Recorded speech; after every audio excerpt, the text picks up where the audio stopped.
Now for the Paul Newman and Clint Eastwood of England, Michael Palin and John Cleese. Together with the four other Pythons, Terry Jones, Graham Chapman, Eric Idle and Terry Gilliam, they've just completed the movie Monty Python's Meaning of Life together. And individually, Michael wrote and starred in The Missionary, and John has played a small part in Yellowbeard and a big part in Privates on Parade. When we rang Mr. Cleese to ask him on the programme, he professed an irritation with interviews in general and a positive allergy to ones with Michael Palin, whom, he says, talks all the time. But I'm pleased to say they both came along earlier this evening. You said in a magazine article that making films was like waiting for planes at Heathrow Airport. So it's obviously not a joyous experience for you. Well, that's particularly making Python films, actually. I mean, I don't enjoy any of it, frankly. I have to be, but they pay me very well, and I like their company. I mean, Michael makes me laugh. But the process of making these bloody films is hellish. First of all, you have to sit around trying to get 6 people to agree on a script, which is crazy. Absolutely crazy. You can't agree on a direction to go in, so you keep writing more and more and more and more material.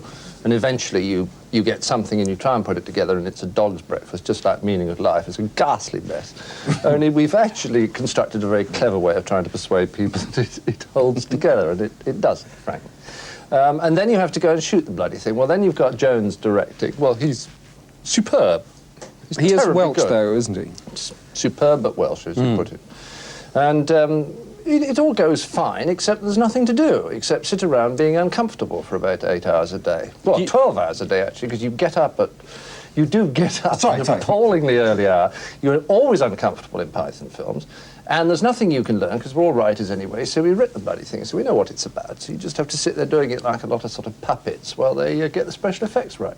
But you do remain in good humour. One less in the next Python film, don't we? The famous divided 5 ways, let's face it, it's better than divided 6, isn't it? Huh? Does he remain in good humour all day long during the filming? Well, I was extremely surprised in the latest film that we did that John probably had the single most uncomfortable role of anyone in the film. The Grim Reaper is this, perhaps? Yes, that's right, the Grim Reaper, which meant spending an awful lot of time in very, very restrictive clothing up on the Yorkshire moors in the single area which has the highest rainfall anywhere in Britain. And we were really, all... Michael? Yes. Does it? Oh, you're not going to send me up and make me rainfall. Viewers, oh, yes, should I go on about rainfall? You had this little gauge. It's like, you know, trains. Well, I'll talk about trains if you're not careful. And we were all there waiting in drag to accompany John in this sketch, but unfortunately the weather was so bad that John himself had to do it. So the rest of us were sitting in the, I think, the sort of Outward Bound Centre in Malham Tarn. A lot of people in sort of hairy legs and backpacks coming in and finding 3 men in drag watching the television. We waited, and eventually about sort of 12 in the morning, John arrived, soaked to the skin, peeling off this garment, and laughed. He was hysterical. I've never seen John in such a good mood, and totally at odds with everything he's ever said about filming or discomforts.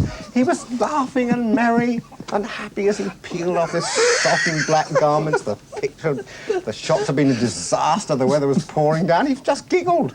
He giggled. I love it. He could go on like this for hours. From the days when he used to be paid by the word. In a word, Michael, if you have just one word, what is the meaning of life about? I can't describe it in, as you know, with my disability, in less than about 13 hours of extensive television. But I would say it's probably about that. John, can you expand on that at all? No, if I can't hyphenate dog's breakfast, I can't do it in one word. A paragraph? It's a lot of sketches that we wrote over an appalling period of time. I think we had about 6 or 7 sessions of about a month each, spread out over 4 years, and eventually we nearly abandoned it at the beginning of this year. And dear old Terry, who is... Jones. Terry Jones. He is terrific, because he got us off our arses one breakfast time, and we had a shape of a film by lunchtime. It was all sort of tribute to him for doing that. One thing I wanted to ask you both. You were wafted to fame on audience laughter. And the one thing you don't get when you're making movies is just that. You can go and sit in it later, but during the day. Don't you miss that high, John? When you came here every Sunday and you did Fawlty Towers and people bellowed at the material you and Connie had written, it must have been a good feeling. And don't you miss it? Yes, it's right. It's right. It is a lovely feeling when an audience laughs. It's one of the... It really lifts you. It really makes you feel good.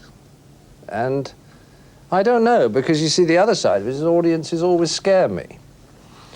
And I never go in front of an audience. People are surprised because they think after 20 years or however long I've been doing it, that you ought to be able to go in front of an audience. But I always get that quiver of anxiety, and the bigger the occasion, or the newer the project that I'm trying, the more anxiety there is. And the trouble about having that audience there is that if they're not a very good audience, and sometimes it's not that they're dim. I mean, we had a terrible audience for the second episode of 40 Towers, and I discovered afterwards that there were actually 40 Icelanders there. And it's rather glum, vaguely nautical. All 40 of Iceland comes to 40 Towers. Vague, fishy smell coming off the front 4 rows, you know, and no laughter at all. So anyway, the audiences make me nervous. So in many ways, I like being without them because I'm more relaxed, and I'm certainly a better performer when I'm relaxed than when I'm nervous. What would you describe as John's main attribute as a film actor? Patience. Lack of patience. What would you describe as Michael's main attribute? Well, the fact that he never allows any sort of pulls of silence to hang over the set. Like now. You see, I couldn't resist that. If I'd have been really comedian worth my salt, I would have left that for a long pause of silence. Leave another pause. But I can't. I have to speak. I have so much to say to the world, Ian. I have so much to say to the world. I see that little red light on the camera there, and I have to tell them. There he goes. No Irish blood. Well, just tell us, Christmas. in this festive week of Christmas, coming up in a few days, how are you going to spend it, Michael? Well, I shall be quietly at home with my family and other people's families and a few dancing girls.